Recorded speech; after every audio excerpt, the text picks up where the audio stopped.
Hello. We're continuing to wrap up 2025 by highlighting some of the very finest episodes of the year. In case you missed them, or if you caught them the first time, I think they're worth a second, third, or fourth listen. And one that absolutely meets that criterion is episode 1066, How to Thrive When Your Resilience Runs Out, with Dr. Tasha Eurich. Tasha brought tears to my eyes with the hard-hitting insights that she presented. If you've ever wondered, what's my deal? Why can't I just seem to take care of business and feel motivated and rock out with great consistency? This may very well be a missing link for you.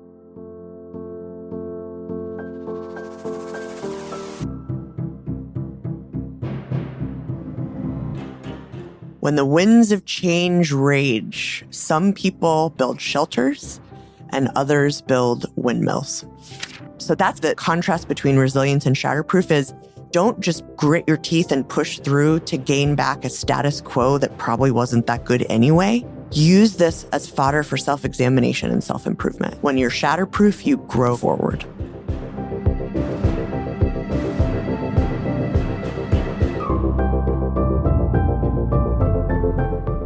That's Dr. Tasha Eurich. She helps people thrive in a world besieged by uncertainty by equipping them to become the best of who they are and what they do. With a PhD in industrial organizational psychology, Tasha is the principal of the Eurich Group, a boutique consultancy that helps successful executives succeed when the stakes are high. Today, she's sharing some insight from her latest book, Shatterproof. So you'll learn 1, the hidden costs of grit gaslighting. 2, how to know when you've hit your resilience ceiling. And 3, the 3 needs that unlock the best version of yourself. And if you'd like to get a summary write-up of the actionable wisdom from this conversation, I recommend you head on over to awesomeatyourjob.com and sign up for the completely free email newsletter that we call the Gold Nuggets. The Gold Nuggets at awesomeatyourjob.com. Come on down. I'm Pete Bacchitis. This is How to Be Awesome at Your Job. And now, here's Tasha.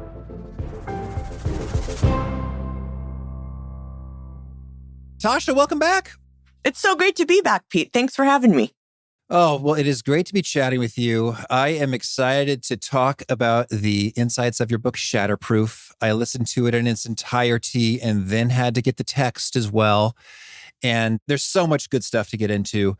Maybe could you orient us a little bit? You've mentioned that this is the book that you needed as well. And that's the first time this has happened for you in your author journey. Can you expand a little bit about the health backstory and how that plays into this? Yeah. I mean, I think my last book I needed to become more self-aware, even though I didn't know it when I first started out. But when I say I needed this book in the context of becoming shatterproof, it felt like a matter of life and death. And I look back and I know that it was. And basically, the very, very short story is I've had a lifetime of mysterious health ailments that nobody could diagnose, that nobody really thought was real, like all the tests would come back normal. And I did my best to manage resiliently, right? To push through, to power through, to be the 5th generation entrepreneur that I am and suck it up and keep going. And starting in early 2021, when, the world was starting to recover from COVID, I started getting very, very sick. And within a couple of months, I was bedbound. I had, 10 out of 10 pain every day. My resting heart rate was 150 beats per minute. I was fainting all the time. I couldn't remember what I had done 10 minutes ago, or even the names of, my family or my longtime friends. And the way I started to cope with this was what I've always done, right? Which is, you and I were joking about our resilience spreadsheets. I had my list of practices, right? Gratitude, yoga as much as I could, social support, reaching out, telling, my husband at the time what I felt and what I thought, trying to reframe challenges as opportunities, and active coping. I went to every single specialist under the sun. And I couldn't help but feel like I was having more anxiety than I'd ever had before. I was more depressed than I ever was before. And eventually I had the experience that I eventually uncovered as a researcher, kind of right around the same time, where I hit my resilience ceiling, which means I sort of lost all ability to cope. And the tools that I've been using my entire life stopped working.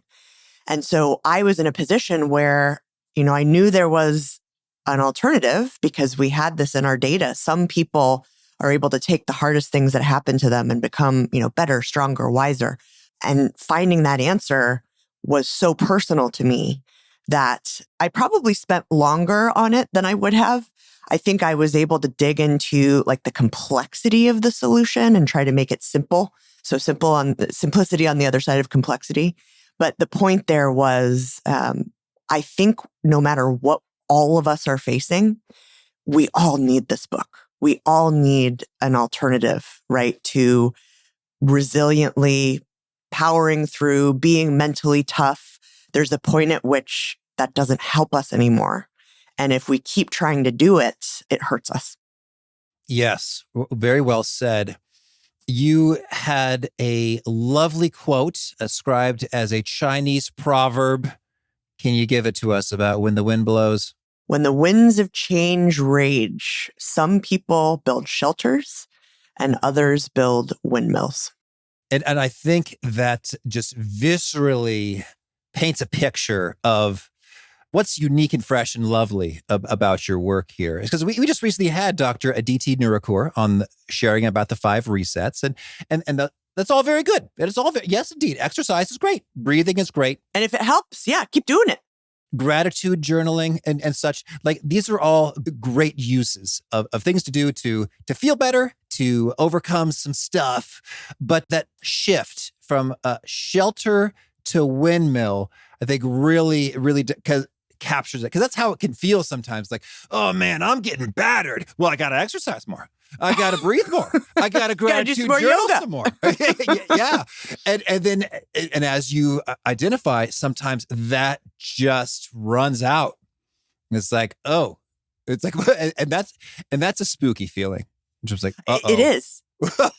It is. And what I've found in talking to high achieving people, of kind of all walks of life, is it is the most distressing for the strongest people. Because we look back and we say, gosh, maybe this isn't even the hardest thing I've ever been through, which was the case for me.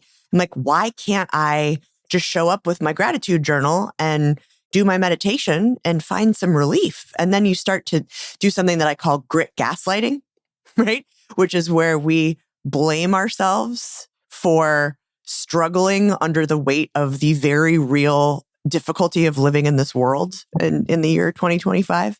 And so, I think especially for high achieving people like your listeners, part of what I want to do with this conversation is normalize that. You are not failing at resilience. You are hitting your resilience ceiling, and everyone has one. And boy, the grit gaslighting is something sometimes I even do to myself. It's like, oh, come on, Pete. Like, I mean, your business is like stellar. Compare this to like 7 years ago, man. Like, this is great. You've got 3 wonderful children, a wonderful wife, a nice house. It's like things seem like they're rocking here. And I have been through some tough stuff. And then throughout history, it seems like folks had it way tougher. You read about the folks fighting the Revolutionary War. It's like, oh, geez. Yeah, what am I whining about, for God's sake? Totally. And yet, and I don't want to linger too much here because it's kind of like the nonfiction, the obligatory nonfiction book intro. Today is like so difficult and unprecedented, and that's why this book is exactly what you must buy. So, I mean, in a way, that's and played yet out. It is. So if we could maybe briefly hit us with, okay, why can we be okay with being not okay in the current climate? And why are we not just weenie babies who can't tough it out like the folks fighting the Revolutionary War or dealing with quote unquote real hardship? Yeah, like Marvel characters and business casual, right? Mm-hmm. So there's a thing. So I'm a scientist. I am a quantitative scientist at heart. And when I first started this research program 5 years ago, I wanted to answer that question because what I was seeing all around me, and I've been coaching CEOs for 20 years, was a completely new level of exhaustion, chaos, stress, demands, and not just professionally, right? Personally in all of their lives and in my life too. And so what I wanted to see was like empirically, was that true or did it just feel that way? And I stumbled upon this excellent, very, very sort of scientific metric called the World Uncertainty Index. And it uses a variety of factors to come up with, every year, basically, and it plots the level of uncertainty. And what I thought I would find was, it got kind of crazy, like after 9/11, went down, went kind of crazy during the Great Recession, maybe went down. COVID, it spiked, went down. But what I found was like a pretty consistent high level of uncertainty until 2023, 2024. And it went like this, exponentially higher. And when I show it, when I get to speak about this book and I show it to audiences, people's eyes get wide and they go, oh, it's not just me. And so, I think you're right. There is always the sort of drama of the beginning of a nonfiction book.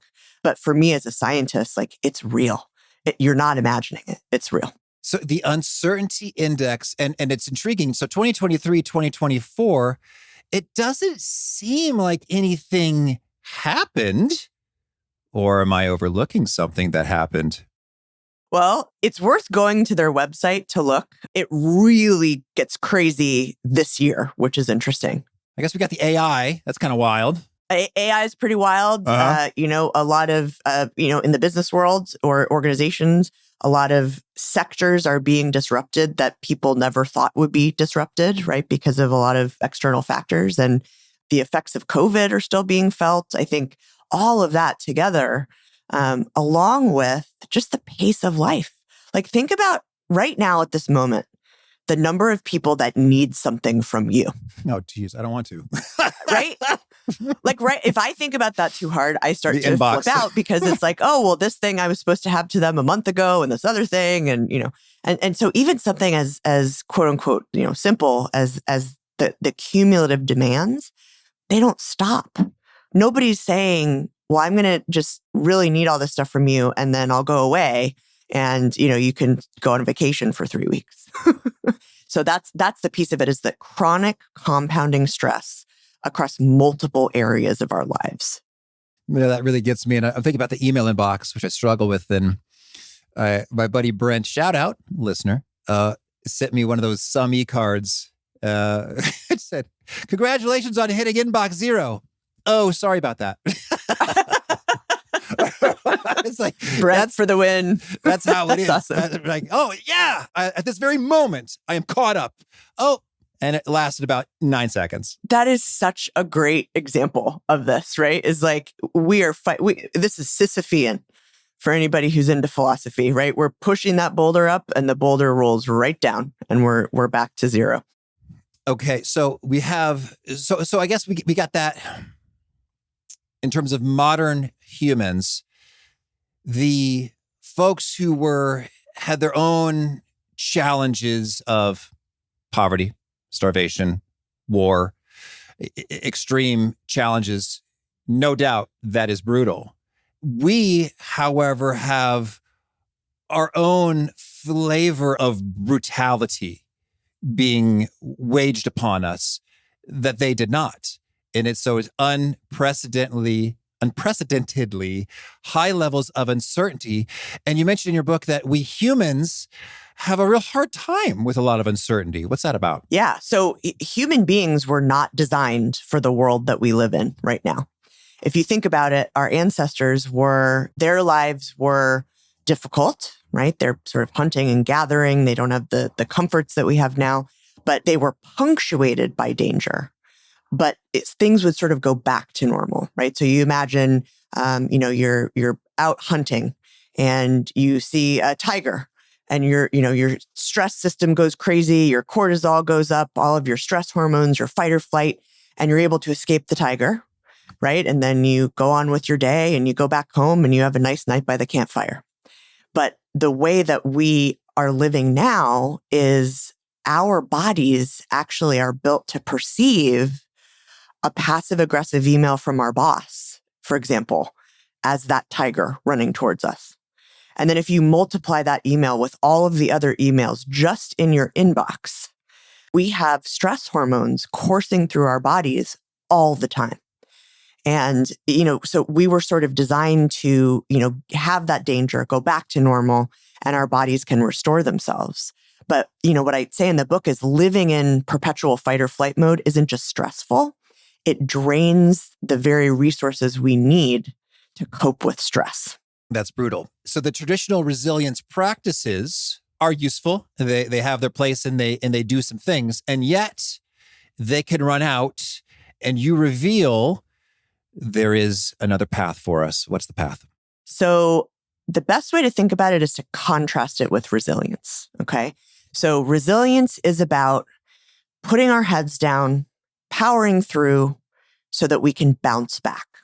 And that's really important. So resilience is the capacity to bounce back after hard things. That's kind of the agreed upon consensus at least for researchers. What becoming shatterproof means is proactively channeling adversity to grow forward. And we don't do that by powering through our pain. We do it actually by harnessing the broken parts of ourselves to access the best version of ourselves. And there's a great analogy, like conceptually, and we'll talk about what that looks like practically, but conceptually, have you ever heard of the Japanese art of kintsugi? I have a couple times. Why don't you paint the picture?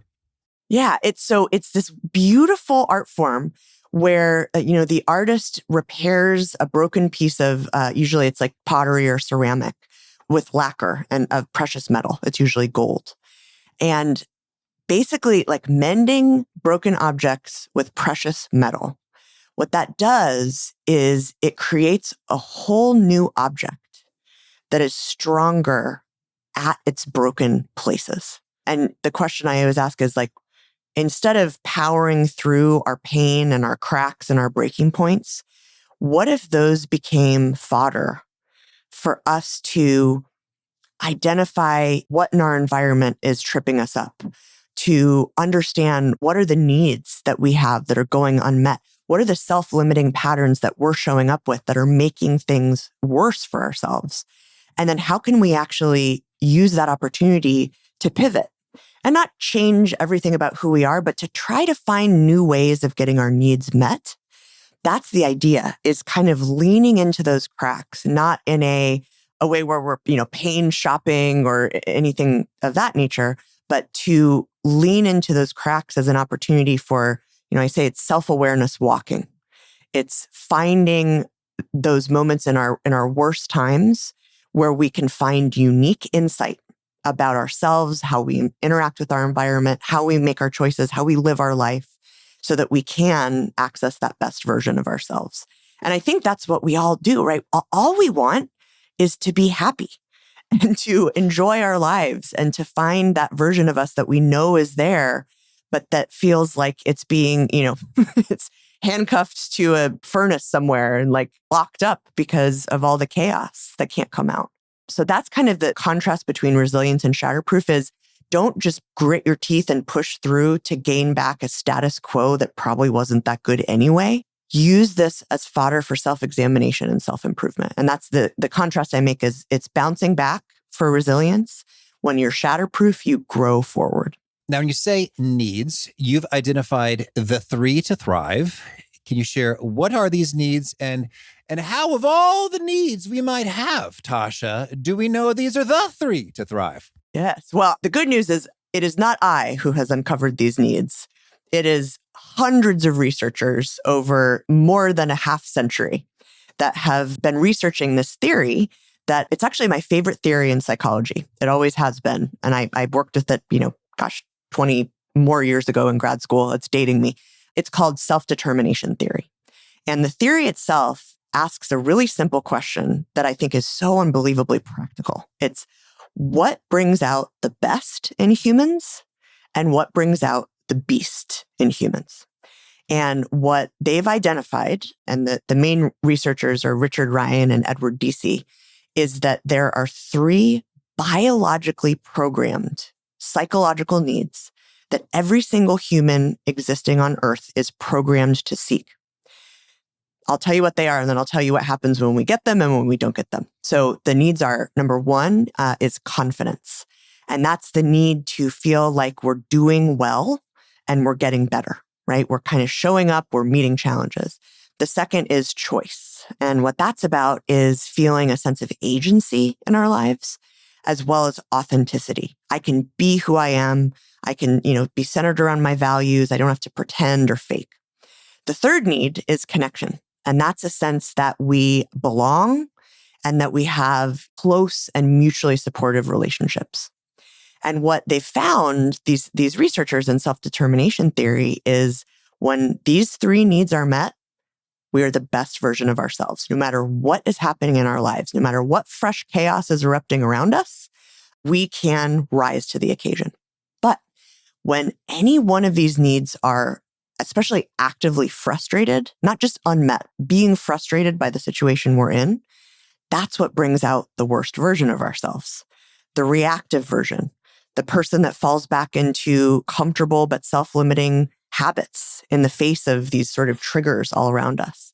And so it's so interesting because when I was doing this research, it took me a couple of years. It took our research team of, 12 people, a couple of years to finally figure out that was what separated Shatterproof people from everyone else, was this idea that, if I'm not getting my needs met in my environment, I need to find new ways of crafting them myself. And it sounds so simple. But if you think about the world we live in, that's sometimes cast as selfish. Why are you meeting your own needs when everybody needs something from you? And it's the opposite, right? When our biologically programmed psychological needs are met, we become better for ourselves and better for everyone, right? We can be a better spouse, a better parent, a better employee, a better leader. And I think we sort of get it wrong, right? It's like the idea that I'll finally be happy when. It's like, I can finally focus on my needs when, but you have to reverse the equation. That's where you have to start. Well, I think this is so powerful. And and I find it reassuring. It took y'all a couple of years to get into it, is because I think that many of us have probably dealt with that question. Like, man, what's my deal? Like, why can't I just be awesome like I was last year or whenever? I mean, it's sort of like a mysterious. And yet, when you just look very clearly, it's like, all right, well, let's see. Well, how well are these needs being met? My needs for confidence, my needs for choice, my needs for connection. He's like, oh, well, that's my deal. That is my deal. There it is, right there. Okay. And so then I would love to hear within the research, because I've heard different typologies for needs. So we got Forrest Hansen in his Resilience book talking about safety, satisfaction, connection. So I see some overlap. And I remember my teenage idol, Tony Robbins, had a rundown of like 6, like certainty, uncertainty, significance. So could you maybe expand a bit about, self-determination theory?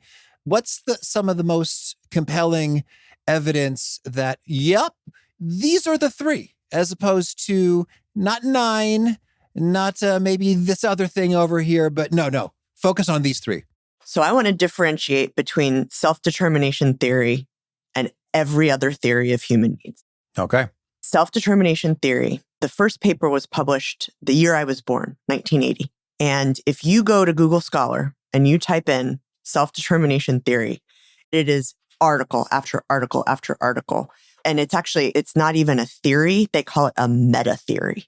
There are so many facets to it that have been rigorously empirically supported that it sort of rises above any theory of needs as a meta theory.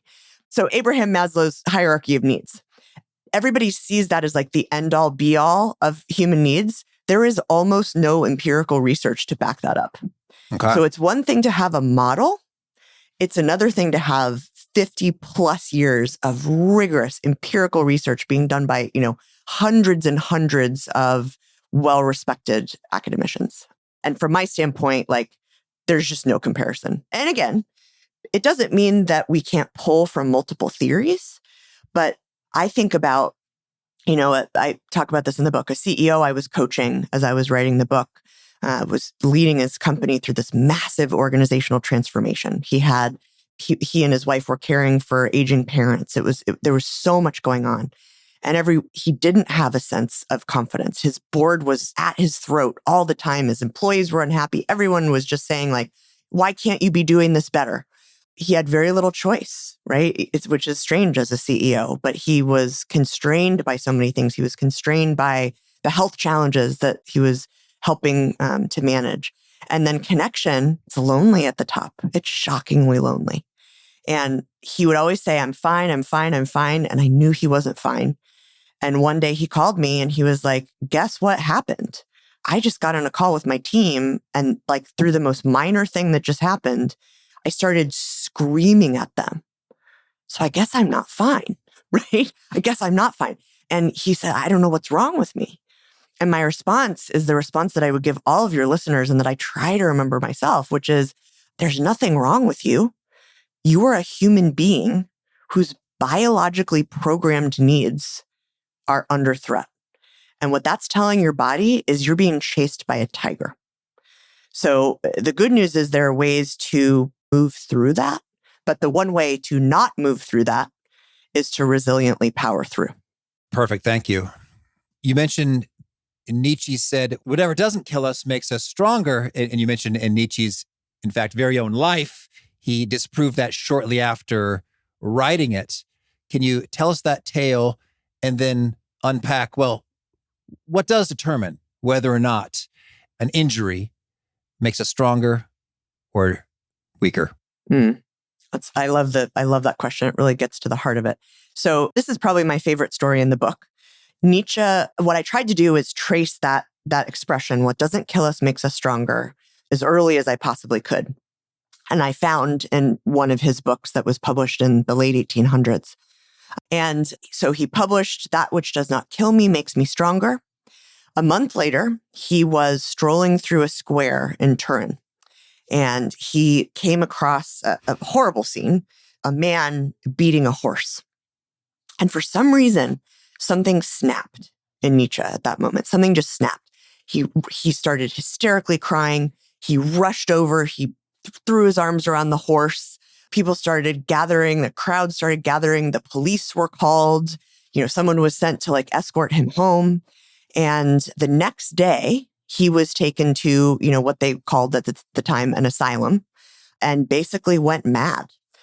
And he never emerged again. So what I think is so powerful about that story is saying things that sound right or that sound good doesn't always make them true. And I think we have to start pressure testing some of this commonly held wisdom about navigating adversity. Does it sound good, or is it actually the right advice?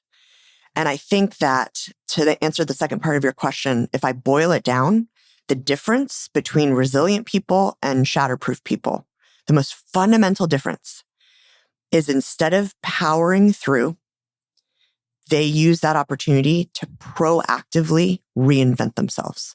In other words, pausing, observing, looking at some of the things within themselves that might not be the best things, and then intentionally pivoting to find, as we were talking about, new ways of meeting our needs. But I think it's this orientation of there's got to be a better way. And even if I don't know what it is, I'm going to set out on this path. And by the way, I give 4 steps of the Shatterproof Roadmap in the book. I'm going to set out on this path to build a better me in what might be one of my worst moments.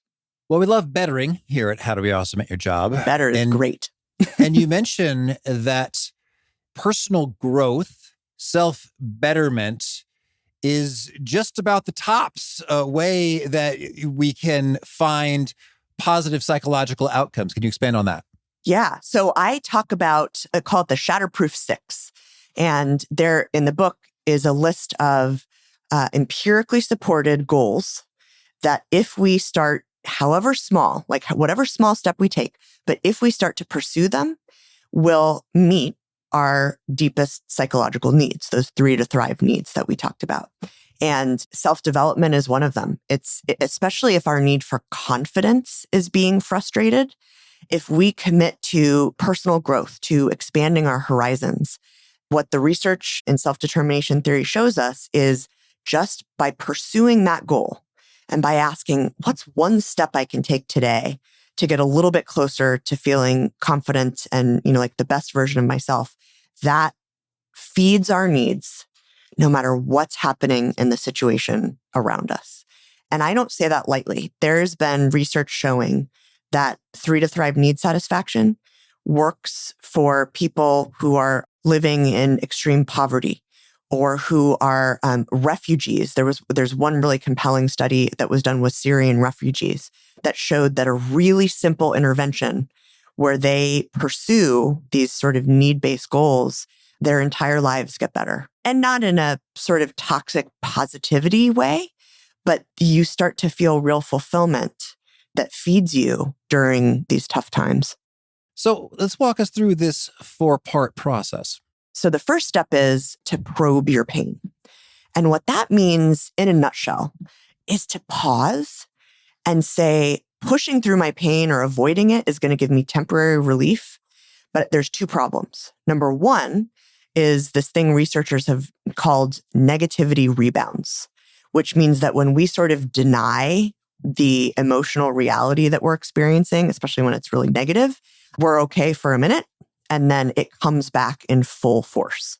So that's the first problem. The second problem with not paying attention to our pain is we're missing really valuable data, right?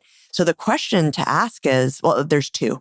The first is, in the last week, what are the negative emotions that I've been experiencing that are kind of higher than my baseline?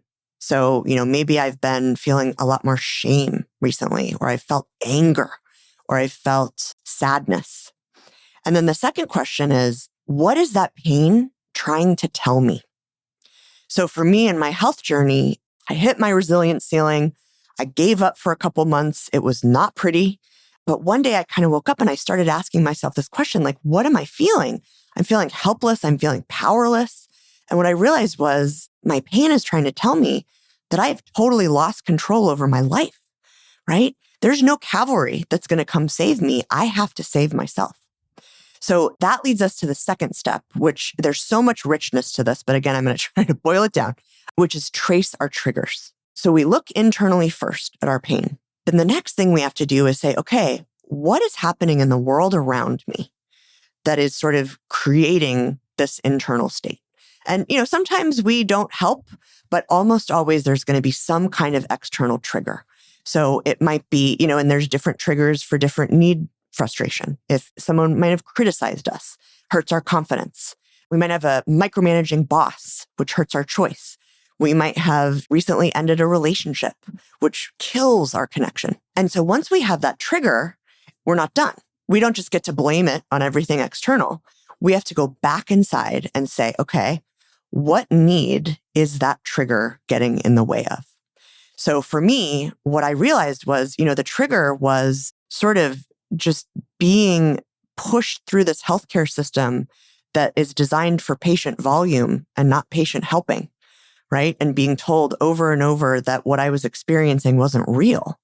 And that was triggering my choice need. I was massively undernourished in the choice department, and I wasn't helping myself. So that's actually what leads us to step 3, which is to spot your shadows. What happens in the face of triggers, what happens in the face of need frustration is we have these instinctive responses that feel helpful, but that are actually pushing us further and further away from our need. So in my example, and I talk about different ways these shadows can show up in the book, but just as an example, I was giving up. So there's some of them that are really counterintuitive. Like, why would I, when I'm totally powerless, when, by the way, I make a living bossing around CEOs, why would I give up? It makes no sense. But what I'm doing there is sort of like assuming that I'm not going to be able to fix it and conserving energy and saying, I'm not a doctor. I can't diagnose my rare disease. So I'm just going to sort of go along to get along. But what that shadow was doing was leading me further away from a solution.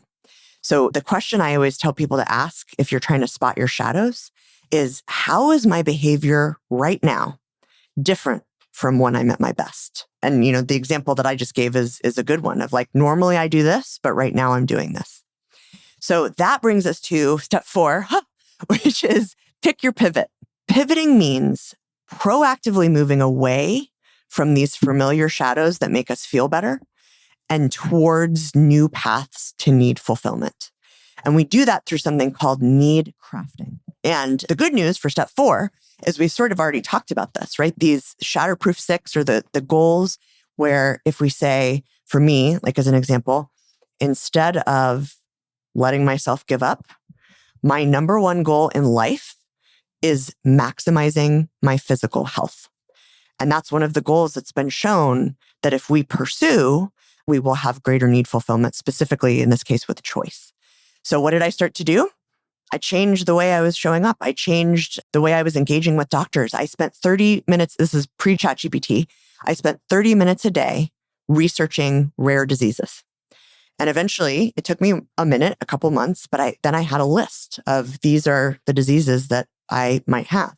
And then I finally had like the one that I knew I had. And I started changing the way I engaged in doctor's appointments. I would show up with a summary with a list of objectives. And they would open their mouth and I would say, thank you so much for being a participant in my care. Here's what I would like to accomplish in this appointment. And some of them didn't like it and I had to find new doctors. But I had to become the CEO of my medical journey. And the beauty of this process, just to kind of put a period on the end of the sentence, is it wasn't right away because I had to find the right specialist. But within a few months, I finally had the diagnosis that I knew that I had through my research, which is something called Ehlers-Danlos syndrome, which is a genetic connective tissue disease where your body can't produce like the 2 proteins that are in every system of your body. And so it leads to these really kind of unrelated, confusing symptoms that usually show up as normal in diagnostics. And I can say with 100% certainty that if I had not discovered this in our research, I certainly wouldn't be here talking to you. I'm not sure I'd be here at all. And if I was here, I would be a shadow of my former self. And so when I tell people this works, there is no better way for me to share that than to say, I didn't sort of find this as a dispassionate researcher. I found it as a human being whose life, felt like it depended on these solutions. So that, my friend, is the Shatterproof roadmap. That's beautiful. Well, thank you for sharing that. I am grateful that you are here today and you're sharing your goodness with all of us. You mentioned there are 6 Shatterproof goal pathways. We got one of them, maximizing physical health. What are the other 5? So there are 6 kind of overall objectives. And then for each of them, there's a couple of options. So the first is to rise, and that is making myself better. We already talked about self-development. That's a perfect example of a Shatterproof goal. And those, again, are largely geared towards building confidence. The second kind of category is to flourish, and that's making my life better. The health goal that I mentioned is in that category. Something as simple as joy, like rediscovering the love of the game by immersing myself in something I like to do. The third is to activate. And this is, and by the way, flourish mainly focuses on rebuilding choice, as does the third, which is activate. And that's kind of making things happen around us. And I'll give a couple of examples because this kind of has different flavors. One of them is advocacy, right? Speaking up for myself, making my needs known. Another one is agency, making my own choices, being my own person. Then we've got another choice-based aim, which is to align. And that's kind of making authentic choices. The best example of a goal under this is authenticity. It's not going along to get along. It's not sort of pretending to be something that I'm not. It's expressing my values and showing up as who I really am. And then the last 2 shift over to connection. So if your connection is thwarted, you might decide to relate, which means that you're making meaningful connections. I'll give you a couple examples under this because I think it's so rich. One is closeness. So that's kind of deepening close relationships by giving and getting support. It might be reactivating a connection that you've kind of let slide because of your busy, stressed out striver lifestyle. Or you might choose forgiveness, letting go of old grudges, not for them, but for my own well-being. Another one I really like under this is spirituality. Whatever that looks like to you, religious or not religious, connecting to something greater than ourselves is kind of a powerful but underutilized way of maximizing connection. The 6th and final Shatterproof kind of category is contribute, making the world better. And when we engage in service, we're actually powerfully meeting all three needs.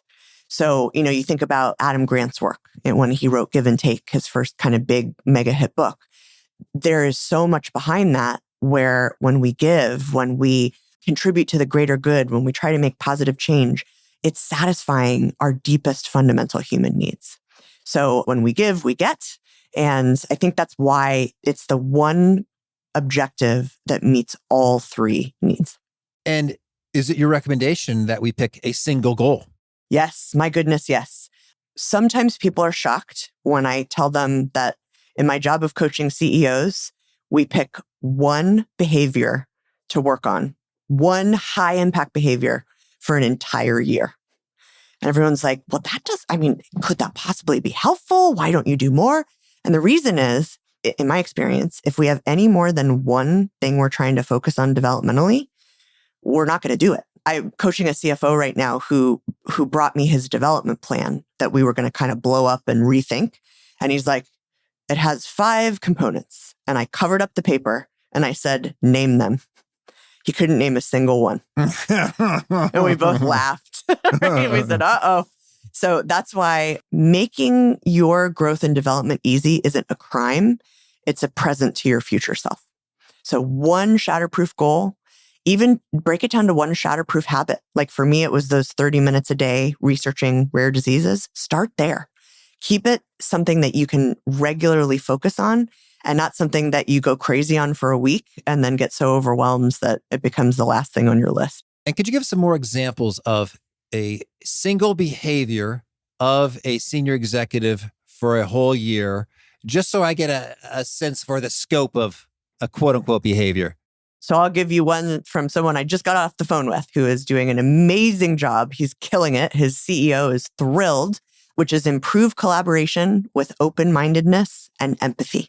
And sometimes it's even simpler than that. Sometimes it's listen better. But if you think about it, if you're a CEO and you're not very good at listening, and all of a sudden you start listening to people, the ripple effects are endless, right? So I think it's counterintuitive. But as long as you're picking something that, in this case, your stakeholders are saying is limiting you, it can have a bigger impact than we think. And I think we just try to overcomplicate development because we're all type A overachievers, but that's not how breakthroughs happen, in my experience. Okay. And just to follow this through a little bit more, if we did pick listen better or whatever, what might that mean in terms of, is it a daily behavior that we settle in on next, or what's the very next step? Yeah. So this is kind of getting away from the Shatterproof framework, but I think this is a great way of operationalizing it. Usually what we'll do is we'll come up with that development goal, and then we'll have an action plan that is 10 to 12 specific behavioral elements that they're going to try to do every day. It might be specific to a certain relationship. It might be how to show up in meetings. Like the executive I just mentioned, his goal of improving collaboration is asking a question before he provides his opinion. Like that level of specificity, or making sure that I find something to agree with before I disagree with someone. So it's 10 to 12 things like that. And then we actually track them. Most of my clients have a checklist every day. And this is from the Marshall Goldsmith School. Did I do my best to listen before I talk? Did I do my best to amplify others' contributions, right? So breaking it down into that level of detail, I think is, again, it feels tedious, it feels something, but that's how change happens. And the data are there. That process on its own, there's a reason I have a money back guarantee. If I'm coaching a senior executive and there isn't a quantitative improvement in their targeted behavior as rated by their stakeholders, theoretically, never had to do it, they get their money back. Mm-hmm. So that is how serious I am about this process and how much it works. I think there's going to come a day when it's going to happen, right? And that's what it's going to be. But I've been doing this for 20 years now. Well, and so then when we talk about the operationalizing, so if we're zeroing in, it's like, okay, betterment is the thing. And then I'll maybe take it another step of specificity into be fitness. It could be listening. You sort of then identify a sort of specific daily thing that you're going to be getting after. That's it. And it is not a crime to make it simple, easy, and fast. For me, 30 minutes a day. That's all I had to do. And I talk about other examples in the book of people who maybe had a little bit more like resources mentally and physically at the time. And like I talk about one woman who had 5 sort of daily habits, but they were really simple. It was like, wake up. She had just gotten out of a really toxic marriage. And one of the things on her list was wake up every day grateful for the freedom that I now have, right? Or make sure I ping one or both of my sons and tell them how much I love them, right? And all these things to kind of reconnect with herself and her life beyond her ex. I think if we keep it simple, it's even easier. Yeah. And that's just the magic I'm thinking now about the 80-20 rule in general. So in terms of if we have in the entire universe of what's your malfunction, what's your deal in life, it's like, oh, okay, well, hey, it's within the zone of the psychological needs of confidence, choice, or connection. It's like, we've already eliminated a lot of noise. It's like, okay, then further, we got, it's choice. Choice is the thing. And then we can get even further. It's like, by golly, I'm going to be renovating this house I hate or whatever. Whatever, yeah. And that, in fact, can become transformational. Over time, think about it. If you get 1% closer every day to a full sense of confidence or choice or connection. And if you do that most days, I'm a realist, not all days, most days, you're going to see some pretty significant improvement in a shorter amount of time than you think. Fantastic. Tasha, anything else you want to make sure to mention before we hear about a few of your favorite things? One thing that I want to mention, because it's very cool and it's in service for your listeners, is if anybody is curious about that idea of my resilience ceiling, and how close am I to my resilience ceiling? For the launch of Shatterproof, we put together, it's a really cool tool. It takes about 5 minutes. It's an online survey. You actually have the option of sending it to someone who knows you well if you want their perspective on how you're kind of showing up. And you get a report back showing you your overall, like how close you are. You get dimension scores, you get tools. So if anybody wants to take that, I'm sure you'll put it in your show notes, but it's totally free, no strings attached. It's resilience-quiz.com. Big thanks to Tasha for sharing her wisdom with us. And big thanks to our sponsors. Check them out. One sponsor to check out is Quince. Quince makes the essentials every guy needs. Mongolian cashmere sweaters for $50, Italian wool coats that look and feel designer, and pants that fit just right. Each piece is made from premium materials by trusted factories that meet rigorous standards for craftsmanship and ethics. Quince delivers luxury quality at a fraction of the price. I have been loving my Quince cashmere beanie this December. I'm reaching for it almost every single day. My whole family is genuinely excited when we see another Quince box appear at the door. And their shipping and returns are wildly fast and easy. So get your wardrobe sorted and your gift list handled with Quince. Don't wait. Go to quince.com/awesome for free shipping on your order and 365-day returns. Now available in Canada too. That's QUINCE.com/awesome. Free shipping and 365-day returns. That's quince.com/awesome. One sponsor to check out is Vanguard. For all the financial advisors listening, let's talk bonds for a minute. Capturing value in fixed income is not easy. Bond markets are massive, murky, and a lot of firms will just throw a couple flashy funds your way and call it a day. But not Vanguard. Vanguard bonds provide top-grade products across the board. Their lineup includes over 80 bond funds actively managed by a 200-person global squad of sector specialists, analysts, and traders. Vanguard's been in the game for a long time at a scale that gives them a serious edge. They're able to invest across many sectors, maturities, and geographies, spotting opportunities that others might miss. Vanguard takes a steady approach, focusing on reliability and consistency. So if you're looking to give your clients consistent results year in and year out, go see the record for yourself at vanguard.com/audio. That's vanguard.com/audio. All investing is subject to risk. Vanguard Marketing Corporation, distributor. One sponsor to check out is my other company, Cashflow Podcasting. If you've ever considered launching a podcast to support your business or personal brand, or you already have one, my biased opinion is that Cashflow Podcasting is the very finest firm to handle your content. That silky smooth audio you hear from me and my guests comes from the fine audio engineers at Cashflow Podcasting. They offer great quality at a reasonable price. Fun fact, even if your audience is tiny, having a podcast dramatically increases the chance that valuable strangers will spend 30 plus minutes chatting with you. Our clients have seen tremendous business results from their podcasts by building new relationships, trust, and revenue. Cashflow Podcasting walks you through every step of a podcast launch and gives each episode a rigorous 25-point quality control review, and clients receive unlimited ongoing coaching support.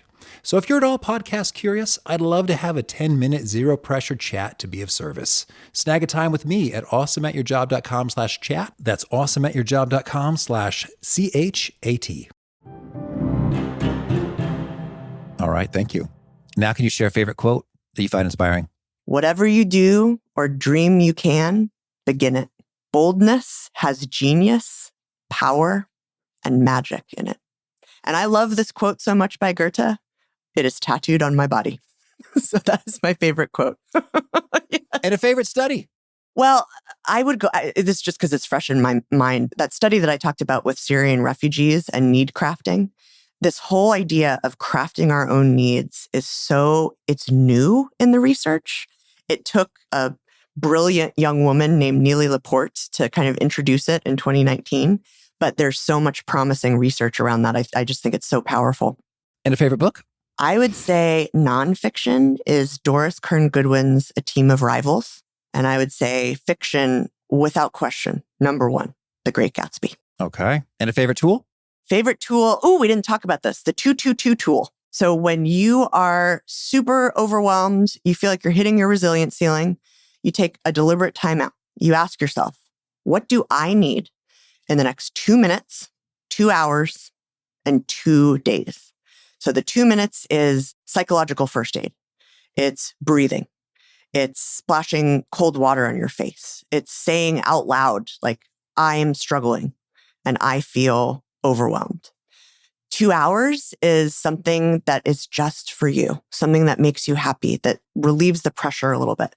Netflix marathon, happy hour with a friend, going to the gym.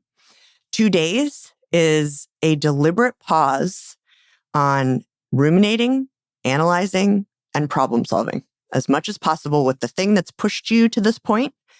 I use this tool all the time. And what I find is, because our subconscious mind is still working on it, but if we give ourselves the space to just relax and be, when we come back to it, not only have we helped a little bit with our need satisfaction, we usually have a better perspective on the problem.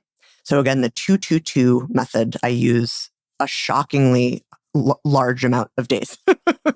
I think I'm on like 3 by now. So yeah. Okay. And a favorite habit? My favorite habit is drinking water. And is there a key nugget you share that people really resonate with, they respond to, they retweet in your speeches and such? Yeah, the grit gaslighting idea seems to be really resonating with people. It's giving language and permission to experience something that I think we shame ourselves for. All right. And if folks want to learn more or get in touch, where'd you point them? Oh, goodness. I'm everywhere. TashaEurich.com, every social media. I'm trying to build my Instagram. So if anybody wants to come hop on there with me, that would be amazing. But yes, very findable. And a final challenge or call to action for someone looking to become awesome at their job? 2-part question. What would the best version of you do? And what if you could be you, but better? All right. Tasha, thank you. This is fantastic. Thank you so much. Great to be here again with you.